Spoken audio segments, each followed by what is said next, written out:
ഞങ്ങൾ വിശ്വസിക്കുന്നതിന് എന്ത് അടയാളമാണ് ഞങ്ങൾക്ക് നൽകുക? യേശുവിനോട് ചോദിക്കുക.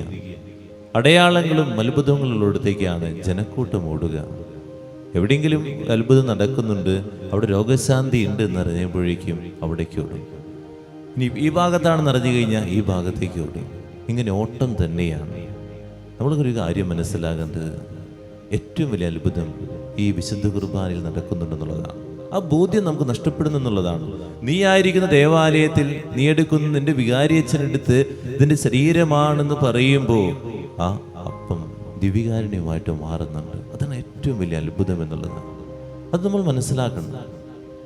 ഇത് മനസ്സിലാകാതെ അങ്ങോട്ട് ഓടുന്നു, ഇങ്ങോട്ട് ഓടുന്നു, അവിടെ നൊവേന ചെല്ലുന്നു, ഇവിടെ നൊവേന ചെല്ലുന്നു. ചെല്ലണ്ടെന്നല്ല പറയുന്നത്. ഈ ഓട്ടം എവിടെ അവസാനിക്കുന്നുള്ളത് മാത്രം ചിന്തിച്ചാൽ മതി. ജനക്കൂട്ടം ഇങ്ങനെ ഓടുക. നീ നിന്റെ ദിവികാനത്തിൽ നിന്ന് വിശ്വസിച്ച് പ്രാർത്ഥിച്ചാൽ മതി. നീ എങ്ങോട്ട് ഓടിയിട്ടും കാര്യമില്ല. നീ ഓടേണ്ടത് എവിടേക്കാണ്? ദിവികാനത്തിലേക്ക്. എവിടെ ദിവികാരനുണ്ടോ അവിടെ പോയിരുന്ന് കണ്ണുനീരോടെ നീ വിളിച്ച് പ്രാർത്ഥിച്ചോ. വേറൊരു ഓട്ടത്തിൻ്റെ ആവശ്യമില്ല.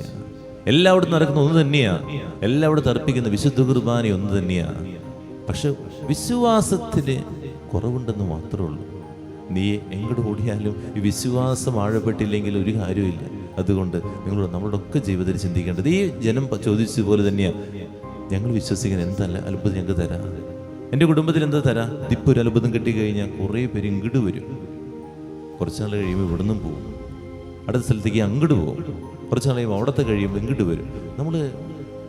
നിങ്ങൾ ഏറ്റവും വലിയ അത്ഭുതം എന്ന് പറയുന്നത് ദിവ്യകാരുണ്യ. ആ ദിവ്യകാരുണ്യ അത്ഭുതത്തിനപ്പുറമായിട്ട് ഒന്നുമില്ല. അതിൽ വിശ്വസിക്കാൻ മനസ്സുണ്ടാകട്ടെ.